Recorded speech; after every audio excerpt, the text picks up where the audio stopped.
Thorn today. Coral is in the background, and we're going to talk about his wonderful novels. If you have not read it, any of them, his first one is free, and the title is, it's gone off the top of my head. What is it, Jay? Jay? Portal Arcane 1 reversion. That's the free one. Yes, that's it. That's the free one. It is a very good novel if you're a fan of Stephen King and his Dark Tower series. This will connect you back to Roland and everything. The books have a similar thread. That's where it ends. This is totally unique read that you will enjoy, and it is a ongoing series, or it has three in the series, but you will not be disappointed. So, Jay, tell us, how do you keep connecting with your readers? How did you get writing in the first place? Well, I started writing about 5 years ago. I wrote most of my life, but not novels. I wrote technical manuals, and I wrote a bunch of stuff. I was in journalism for a little bit, like a lot of writers. I've done a lot of things, but really it was about years ago when I started to write novels, and I started by reading Stephen King's On Writing, and I kind of used that as my blueprint, and I started to write the story that I wanted to read, and that's kind of how it all started. So it is attributed to Stephen King. Well, yeah, I I've mean, he never read was. that book, but Yeah, I mean, even if you're not a writer, the book is really, it's just a great study of a master craftsman. Whether you're sculpting clay or sculpting words, on writing just gives you a great insight into how to take an idea and turn it into a reality. And that's really what storytelling is about. That's what really any kind of artistic endeavor is. It's just taking an idea that you have in your head, making it a reality so that you can share it with other people. and where besides Stephen King, which most anybody could give, where do you pull up your ideas? Are they just from movie watching, real life situations you see in the news? What? Yeah, I think that's a really sort of global question that writers get is like, where do you come up with these ideas? And sort of the follow up to that question a lot for horror writers is, oh my goodness, how do you sleep at night? Like, do you have all that, do you have all that nasty stuff running around in your head? Um, Really, the ideas, it's kind of, I don't know, I think like a musician, sometimes an artist just kind of channels stuff. Like, I don't necessarily I can't claim the ideas as my own. Sometimes I think they just kind of flow through me, and they're really influenced by my own experiences. So when you read my books, my characters and their situations, even though it's horror and dark fantasy, there's an element of realism to it, and a lot of it has to do with my own experience. So, for example, many of my books are set in the Rust Belt in Ohio, Pennsylvania, Michigan, and that's because I've spent most of my life living in the Rust Belt. I grew up in Pittsburgh. I live in Cleveland now. I've traveled around a bit, but really most of my life has been here. So I think that just naturally comes out in my writing, and that's where my ideas come from. And really, a lot of them, I think, for me, anyways, are just really sort of about living. A common theme that runs through my work is this idea of redemption. It comes up over and over again. It's a big part of the Portal Arcane series. And really what I'm wrestling with is, do people always deserve a second chance? I mean, we like to say that, but are there certain things that people do that are just beyond redemption? They're not worth a second chance. I don't know. And that's sort of one of the themes and the ideas that I struggle with or my characters struggle with in my novels.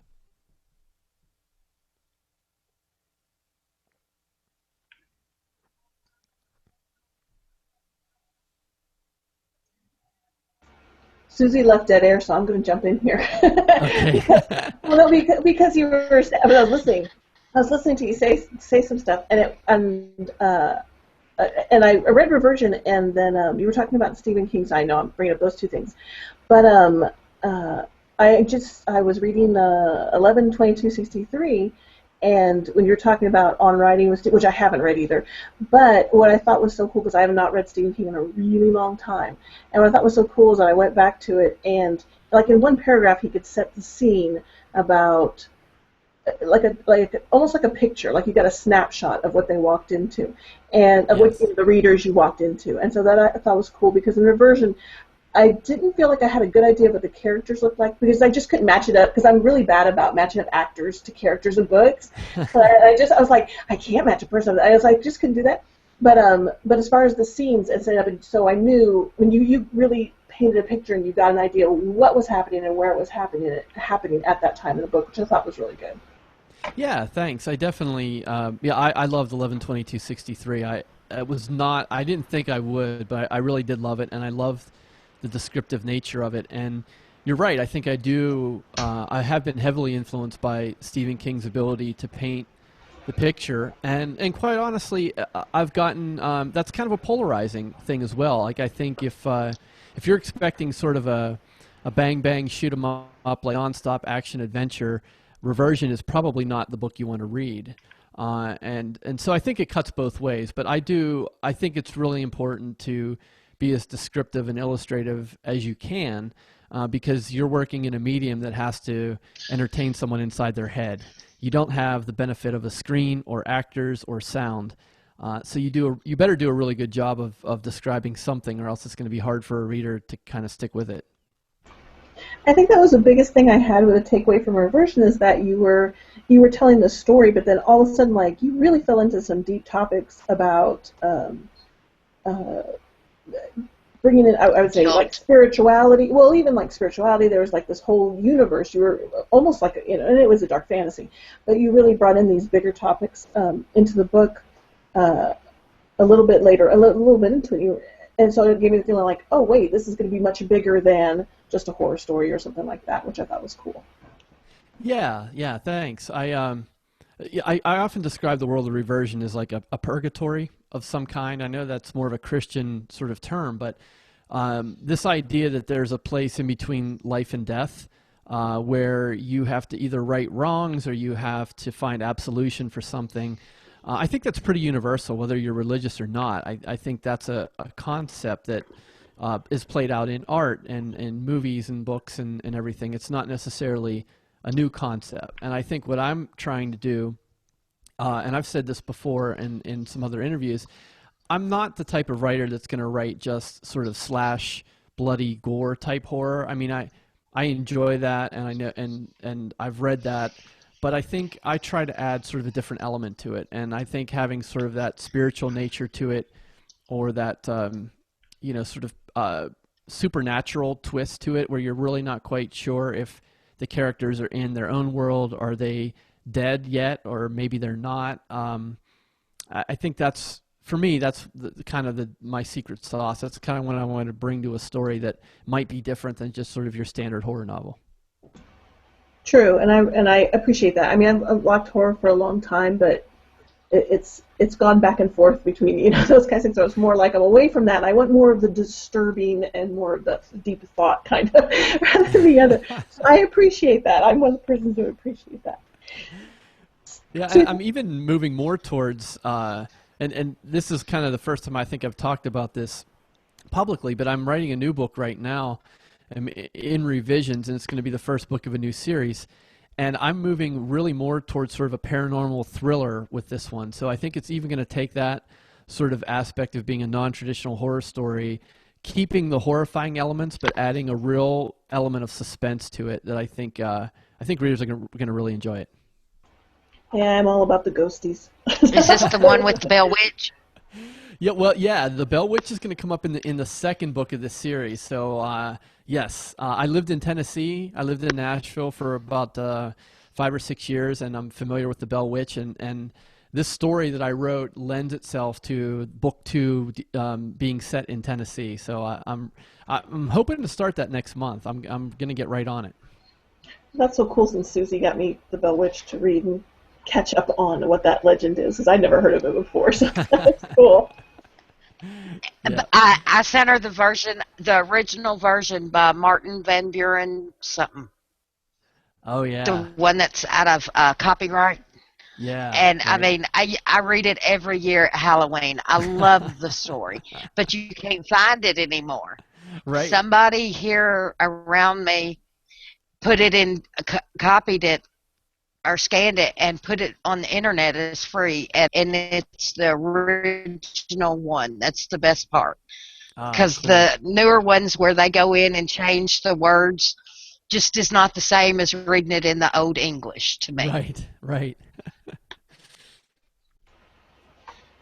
Okay, I have I more questions. mean, go ahead, Carl. I think I'll get in here and get my questions in.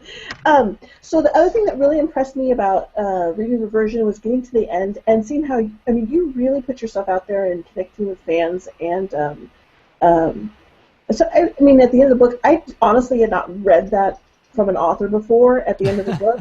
And no, but to be honest, I was really impressed. I was impressed by it because I thought, wow, he's really trying to connect with, with his readers in a way that, either they're too famous and they don't want to know all the quick, quacky readers that are out there, or they don't really care. They're not really thought that far ahead. So, how did you come up with that? How is that working for you? Do you feel like you are, gaining a deep connection with your readers, and is it, a good communication and a good exchange with them? Yeah, I mean it's hard to say because it's hard to figure out how many people read that little piece of back matter I have at the end of my books and then do something about it versus the people who don't. And I have no way of knowing that. But I have to give credit to Jim Kukral from Author Marketing Club for the idea. I remember when I first met him a few years ago, he had his cell phone number and his email signature, and I remember I don't remember what the exact correspondence was, but I remember seeing that, and I thought, wow, did this guy really put his phone number in his email signature? And he did. And I thought, wow, that's so genuine. And honestly, like, I felt a sense of responsibility. And I felt like, wow, you know what? I'm not just going to call him for no reason. Like if he's doing that, he might be getting a lot of calls, or I want to save that in case it's something like really important. So I really respected that. And so when I was starting to come up with sort of ideas on how I was going to connect with readers, that was one thing that I borrowed from Jim. Is I said, I'm going to really put myself out there. And I understand that not every reader wants to have a personal relationship with an author. There are a lot of people who they just want to read a book, and they don't care about you as the author. They don't want to be Facebook buddies. Like, they just want to read good stories, and I totally respect that. And that's why it's everything I do is sort of an opt-in procedure. So in the back of every book, I invite readers to connect with me through email, through cell phone, through my mailing list. They can join my mailing list. And then I even have sort of a special club, and I don't want to call it a fan club because it's way more than that. It's called The Keepers, and the idea is it's a small group of people. We have a private Facebook group, and these are sort of my consultants. And whenever I come up with a new idea or I have something I want to try out, I go to that group first and I say, hey, what do you guys think about this? And they give me some great feedback, and some of them are aspiring authors, so I try and help them when I can. It's really like a club, but it's not a fan club. It's just sort of a club that I happen to be the administrator in. So I wanted to give readers the opportunity to connect with me if they want. And honestly, they've been really respectful, and I've gotten nothing I've made nothing but great connections with people. And I would encourage people to email me. I don't have anyone handling my email or my social media. It's all me. So if you send me an email and you get a reply, it's really from me. That's awesome. I just think that's really cool, and I did see like different levels that you could connect with the author, and I think a lot of authors, like I said, that's one of the first times I've ever seen that, and so I think a lot of authors kind of miss out on that. But fans that do, I mean, you can have different levels of connecting with readers, like you said. Some that just want to read a good book, some that might want to connect a little bit further in another way, or even, like you said, through a club or something, a group, or that you're really talking in depth with other people. So I thought that was Right. really cool. Yeah, it is. It's a lot of fun, and it's something you have to be like you have to be genuine with it too. And I'm an introvert. I think I shared this, in a few talks I've made. It's hard for me to speak in front of people, and it's really hard for me to just even speaking on the phone and stuff is kind of a challenge. But with the way the internet is today, it's so easy to connect with people in a way that's both genuine and comfortable for me. And so the Facebook group, the private Facebook group for the keepers, is really great. And it's not a daily interaction. People are busy, and I don't want to be pestering them, but we get these we get these topics that bubble up, and we talk about it, and then we go our own ways for a week or two, and then someone else posts something, and it's just really organic and friendly and fun. And if you're the type of reader who likes to have a little deeper connection with an author, then I'm your guy. And if you're not, and you just want to read my stuff and go your own way, that's great too. I get so excited when I have authors that they're like, they had one. I'm just that way. If I do something and I'm like, I really like this book, and I share and do the review and stuff, and when they contact me and say, oh, thank you for writing that review, blah, blah, I just go like, oh, I'm a fangirl. Oh my gosh, they're cool. Yeah, it's so cool. So that's why. I mean, that's what my reaction is anytime that happens. That's why I'm that kind of person. What was my other? Oh, okay. So the other thing was approaching your writing as art, and art. And I don't know if I'm quoting you right, so feel free to correct me. But your writing as art, and then connecting with people and healing through art. And I wanted to know if you could talk a little bit more about that. Sure. I'm a musician and a writer, and really all of that artistic energy all comes from the same place. So at different times in my life, I've had an emphasis on different things. Where there was a time in my 20s where it was all about music, and then and now it's predominantly about writing. I left my current band in the spring because it was just getting too much for me to handle everything. So I go through these phases, but really what stays the same is there's two things. The first thing is that I have to do it. I have I've had addiction issues in my life. I've dealt with depression and anxiety. I'm pretty open and honest about that in my bio. And one of the ways that I work through that is through making art, and it's therapeutic. And again, it's not a unique or original idea. It's a pretty common human experience, but it's really powerful. So I have this compulsion to create, and I have to do it. And I would write whether I was selling 10 books a day or 0 books a day. I would still write because I have to do it, and it's therapeutic. And at the same time, in creating that art, what's really exciting about it is to be able to share it with other people and have them connect with it in the same way. And so whenever I'm writing something, I'm not thinking about how many books is this going to sell? Am I writing in the hot genre? Should I be writing romance because that sells a ton? Like, I'm not thinking about that stuff. What I'm thinking about is someone like me that's sitting down reading the book and sort of connecting with it and reading the book and feeling better about themselves and being entertained and having their minds relieved for a short amount of time. That's kind of what I'm thinking about. So for me, the art aspect, it's really critical. I can't help it. I have to create it, and at the same time, I'm hoping other people can enjoy it as well. And I thought that was really cool.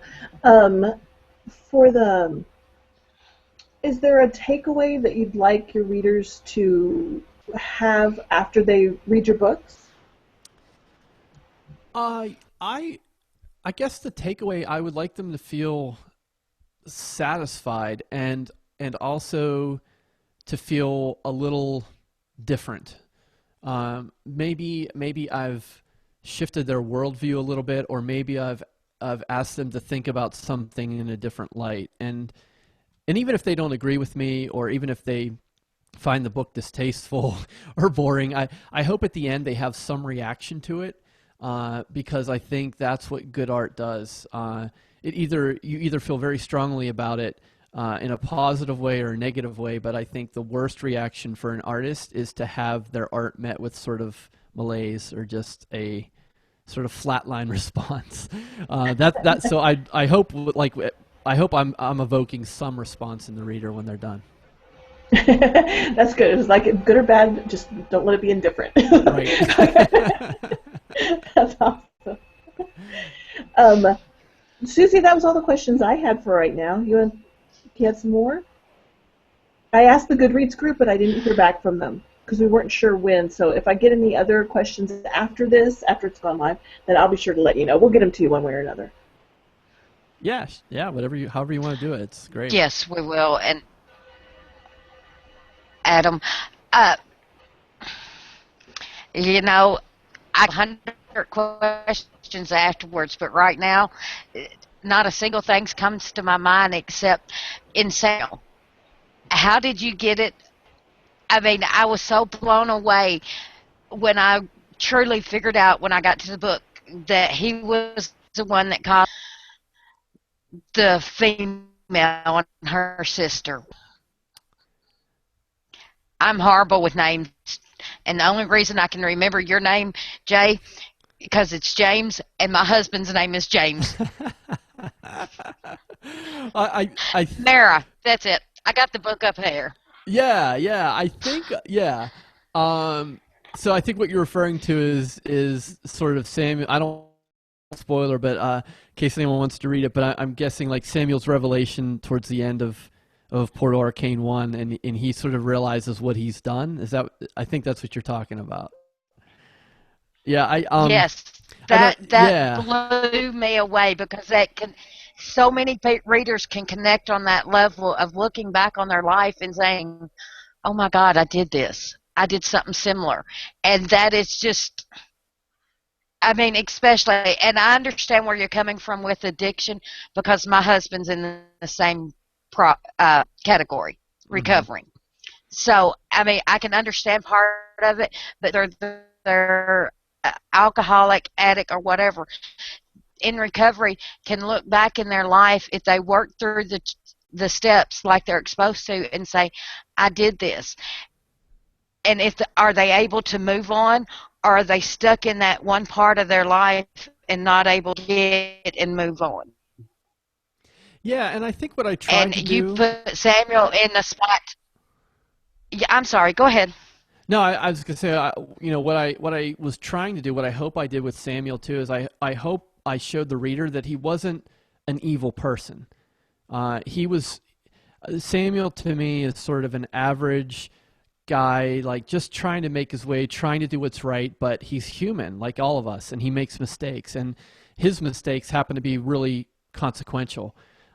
So I think like what I was really trying to do is, you know, show the reader that he's just not a bad guy. You know, he had a bad circumstance, and then the reader can decide whether or not he deserves redemption. I think that's part of the interesting the interesting angle of the story is let the reader decide what they think of Samuel. But I tried presenting him in a way that he wasn't necessarily evil. No, he wasn't it. Everybody makes mistakes, whether they're in recovery, suffering with the demons that put them where they are, or whatever. But I was blown away by it, and it I was blown away. It made me look back, and even as a person that's the only thing I'm addicted to is coffee and sweet tea. Drugs never appealed to me. I was never tempted to try them. I'll have a drink every now and then, a glass of wine, a couple of times a month. But even for someone that don't drink, can look at that and see back in their life and say, yeah. So I mean, if people read the book, it's very easy to connect with, to put yourself in Samuel's position Well, I'm and glad. get Thanks. not getting.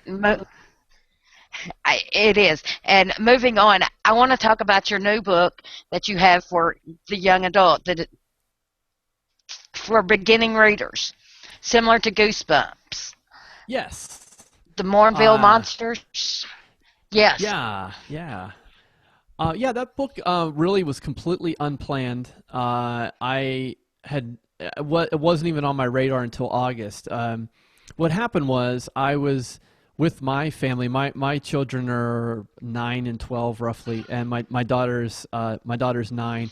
And we were visiting my parents, their grandparents in Monroeville, Pennsylvania, which is a suburb of Pittsburgh where I grew up. And I happen to grow up in a part of Monroeville that's sort of in a wooded area, and that we had woods that backed up to our backyard. And as a kid, sort of being an outsider, I wasn't really a popular kid. I was kind of a goofball and an introvert, and I would end up in the woods for hours and hours, just kind of sitting and walking around, and I just loved it. I loved the solitude. I loved being there.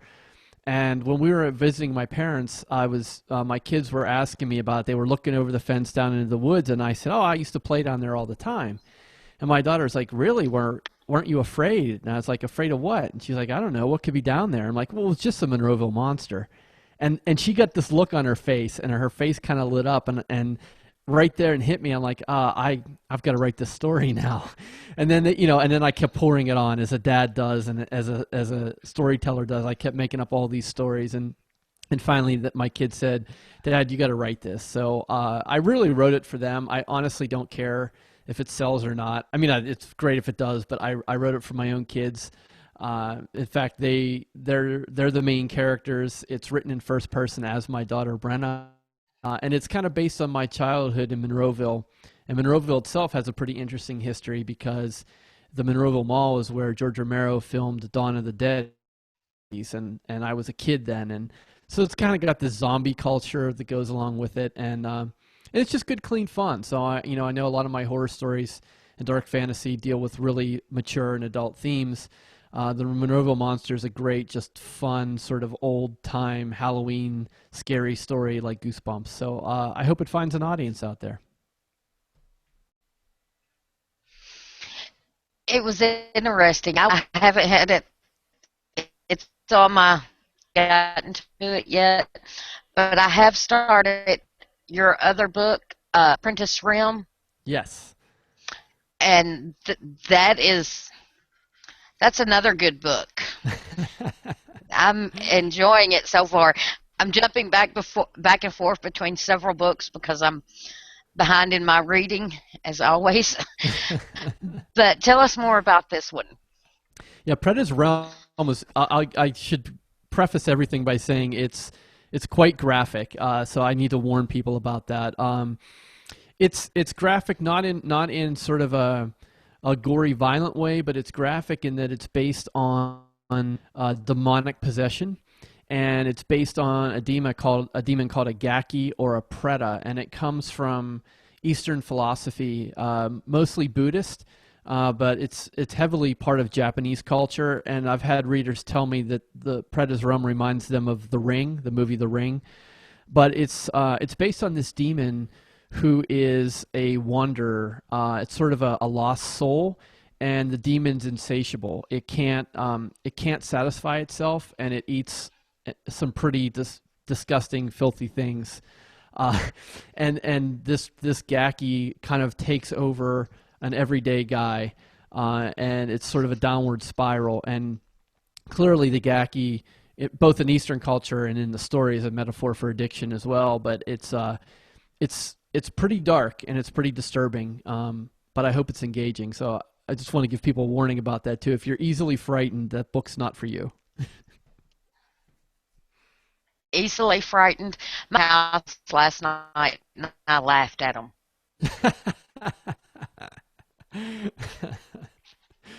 Yeah.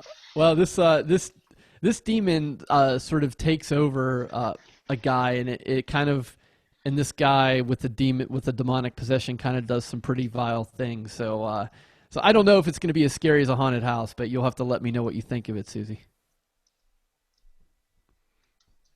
I will, but I love the cover. I mean, the cover drew me with the farmhouse, the moon over it, because it looks like a blood moon, or similar to a blood moon or a harvest moon in October. And I mean, you really go with more of a harvest moon. I would, with the trees not having any leaves, but I mean, it's strong. It Yeah. does. And with you saying The Ring, now I can see that. I do. Yeah. I didn't think of it before. I'm not a big movie buff, but I mean, I can see it now. Yeah, that's Unless it's and yeah, I was gonna say Hellraiser the is Japanese horror films have sort of a feel about them that's a little different than the American ones. And I don't know if I can exactly explain what that is, but I think if you've seen The Ring or you've seen some Japanese horror films, you'll kind of get that same vibe from Preda's Realm. And the story is pretty interesting in that it's also a trilogy, and in book one sets the end of book one sets you up for two and three, and two and three get really intense. And the same cover artist that did book one did the cover for books two and three, and I'd say out of all my covers, those three covers are my favorite. I think they convey the story and the feel better than anything else. The guy that did it was Roy, was fantastic. They are some very nice covers. I admit that they are. And your latest one out, the Black Fang. Yes, the Black Fang Betrayal That's another one is. you published recently. Yeah, yeah. I forgot that it's still kind of a new release. It came out at the beginning of September, so it's been out for less than 2 months. This was a really crazy 10 author collaboration that I did. We like to call it it's like The Sopranos but with warlocks. So it's more like a mob story, but it's a paranormal mob story. And there's a warlock who lives in central Ohio, and there's a power play for his position, and all the other warlocks in his coven are vying for the leadership. So it's this really interesting a mix of storylines, and the way it worked is I invited 10 of my author friends to write from one of the characters' perspectives. So it's not an anthology; it is a novel-sized story. But I sort of orchestrated all of their pieces, and I wrote the beginning and the end to kind of tie it together. So it's a pretty interesting story, and I can't give too much more away because it'll be a spoiler. But there's definitely a confrontation at the end, and you can find out what happens to the Black Fang Coven if you read it. Oh, wow. I did not know that about the book. Now you've just made it more interesting.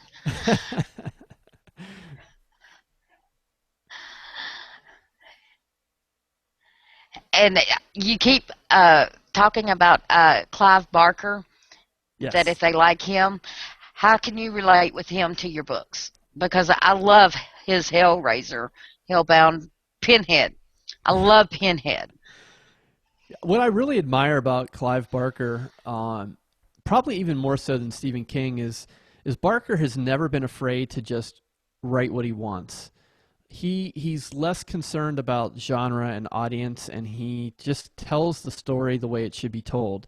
So he has things that are written for a YA audience. He has downright terrifying horror. He's got some crazy different like first person stuff, like the book from the devil's perspective. I forget what the name of it is, Mr. Bones, or I don't I'm terrible with titles, but Clive Barker, he just writes the story as it comes, and I think that's sort of the approach I have too. I'm not too concerned with writing towards conventions or tropes. I just tell the story the way it comes out, and readers can decide whether or not they want to read it.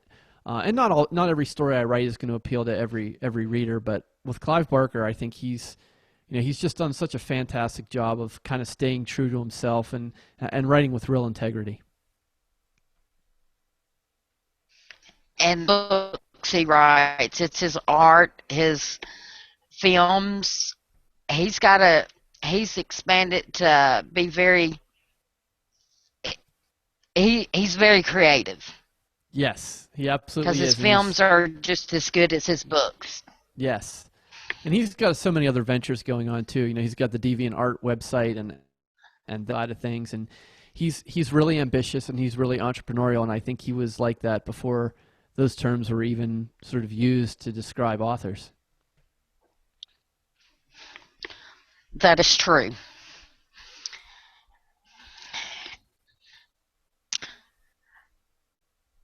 I'm trying to think of any other questions I have. And for anyone that's listening, don't forget to sign up for his newsletter. You'll get up to date information of anything he's offering. And Portal Arcada, the first one, platforms, people. What's better than a free book? If you're a reader, that's the Christmas 24/7 finding a free book. And when it's that engaging, you'll love it. Thanks. Coral, I hope so. I know you're around. I am. I'm trying. If you hear noises in the background, it's my family. So I was trying to stay muted. They're doing their thing. Um, no, I'm kind of stumped too. I'm just listening to everything in the background. Do you know? And I know you've done a lot of box sets and different things. How is it collaborating with other authors? Well, I'm kind of in the beginning phases of that, and I'm finding it really enticing and really fun. The box sets are collaborations, but they're sort of a shallow collaboration because I'm basically just asking someone if they want to put their book into a collection, and we do that. It's not sort of an artistic collaboration. It's more of a promotional collaboration, which is great, and it sort of gave me the confidence to kind of do other types of collaborations. But right now I have 3 projects that I'm working on separately. I'm co-writing 3 different projects with 3 other authors, and it's really exciting and it's really fun, and I think it's sort of the next step for me as an author. I will always continue and I will always write my own stuff, but I think it's really great, and you become so much better as a writer working with someone else, and I'm just sort of in the infancy of that right now, and it's really exciting. So I hope in 2015, I know in 2015, several of those collaborations, those co-written novels will come out, and they should be great. I'm looking forward to it. That's really cool. How did you? I mean, were it friends? Were you like writing? Did you have writing friends, and you just decided to do it, or how did you go about finding people to work with? And was it hard? I mean, like to find, writers they think it's such a lonely, such a solitary profession. So for people to come in and work together, I don't know. That seems like anathema to writing. Like you don't write with other people. You just write. I know. Yeah. I think it's a cool thing, though. So how did you? It took me 5 years. I mean, it took me 5 years to go, oh yeah, I should try this with somebody else, because I was that sort of writer of, I'm going to lock myself in a room and just do this myself. And I had to do that. I mean, I wrote almost 1 million words that way, and I had to, because I wanted to refine my voice and I wanted to get better. And now I think I'm at a stage where I want to keep getting better. I don't want to become stale. And finding it's a little bit different. Each situation is unique. I didn't like post a wanted ad for co-writers, and I didn't sort of blast it out on Facebook because I felt like that relationship was really important. So the writers who I'm working with, I've met them in different ways, but I'm a real instinctual guy. I don't process a lot, and I know that hurts me sometimes, but I think in dealing with people, I'm really instinctual, and I can tell usually very quickly in a conversation or even in an email exchange whether it's someone who I can trust and I can work with. And so I've had several of those instances over the past couple months, and I just kind of I outright asked the person, hey, like, would you like to co-write? Or someone asked me to do it, and if it felt right, I did it. So I wish I had sort of a process, a filtering process, but honestly, it's just sort of a gut thing. And so far, it's working. That's neat. Good luck. Well, it would be interesting to see what you guys come up with. I mean, I'm not talking about as it applies to writing. I know in art and in other cultures, it's actually very common to have artists work together on a project and come up with some really great stuff. And so it's just in writing. I don't know why it was just like writing. Really? Oh, okay. So, but no, it sounds really cool. So it'll be interesting to see what you guys come up with in the future. That'll be neat. Yeah, I'm looking forward to it. It's very different, and the process is different for each pairing. So the way I'm writing with one author is a different process than I'm using to co-write with another. So I'll be for my own growth and my own education, I'm really curious to see what the finish line will look and sort of what process best suits me. I don't know. We'll find out. But it's fun learning. I love to learn. With your music, since you talked about music, and sometimes that's I know authors have a soundtrack or music, or they play music while they're writing. Do you think your music has influenced your writing, or does your writing influence your music, or it's how do you think that's gone for you? Yeah, for me, it all comes from the same place. It's sure just it's creativity. It's harvesting these ideas and turning them into reality, and it's the same sort of brain muscle, if you will, for writing music or stories or painting or anything else. I think I'm lucky in a way, and I don't necessarily have to build an author platform. Like I've been asked that question, like, wow, did you really think about your author platform and what your persona was going to be? And my answer was no, I didn't think about it at all because it's just who I am. I happen to be a guy who's an old school metalhead. I've always liked dark, heavy music. I've always liked horror and dark fantasy. Those things go together very well. And when you go to my website and you look at it, you can clearly see that, and that's who I am. The music and the writing are kind of one and the same to me. And as I said earlier, I think I've had these different phases in my life where one sort of becomes more predominant than the other. And right now that happens to be writing, but it may not be that way forever. So just kind of see what happens. Yeah, that's true. If you visit your website, it's like, oh yeah, okay, yeah, you know what you're gonna get. Yeah, exactly. Yeah, there's no mystery there. Yeah, there's no mystery. Have you wrote songs? Do you write Oh songs also, yeah, or just yeah. books? No, my band that I left in March, I left on great terms. In fact, the guitarist for the band just recently narrated a short story for me as an audio book called Tunnel. It's my only zombie literature that I have. It's a real small short story, but he did the narration for it. So we're really good friends. But the band is called Threefold Law, threefoldlaw.com. If you want to go check it out, and really every recording they have up there, I'm either singing on or playing guitar on. And I co-wrote a lot of the songs with Angus Kahn, my buddy, who plays guitar in the band. Wow, you are very creative. Like I said, I can't help it. It's just what I do. I have to do it, and I would do it if there was a huge audience or no audience. So they can go to the website and get your music also. That I mean, are you reading a book? Oh, so I didn't catch that last part. What was that again, Susie? I said people can go to the website. You said threefoldlaw.com Right. and Yeah. get music that you sung or played in and listen to it while they read your books. Yeah, you could do that. Yeah. Well, yeah. Yeah, I don't know. Like for me, it's hard for me to read while I'm listening to music, or even it's hard for me to write while I'm listening to music. I typically do just like a sound effect. I'll do like a thunderstorm loop on headphones. But if you're the type of person that loves to read while you're listening to music, then yeah, go for it.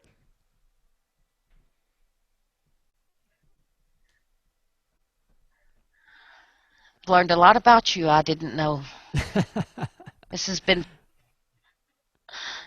Good. I'm glad.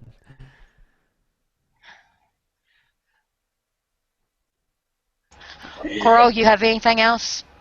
No, other than tomorrow, I'm going to close the comments on our October readathon that we had, and uh, we didn't do a discussion questions for reversion or anything like that, but we did have people post their book list for what they were reading during October. But I'm going to close those comments on Monday and pick a random gift card winner on Monday for anybody who's in the Goodreads group. My husband just exploded a hard drive because he's messing with his laptops. So we're sitting here using it so we can pick up all the shards. I'm like, oh, gee. If it's broken, then by all means tear it apart because, that's what he does. But that was it. Okay. Thank y'all for joining, and I guess we'll close this and post it on YouTube. And Coral, I may need your assistance in this, so be prepared for emails. Thanks for having me. It was a lot of fun speaking with you both. Thank you. No problem. Thank you, Jay. Have a great one. Yeah, absolutely.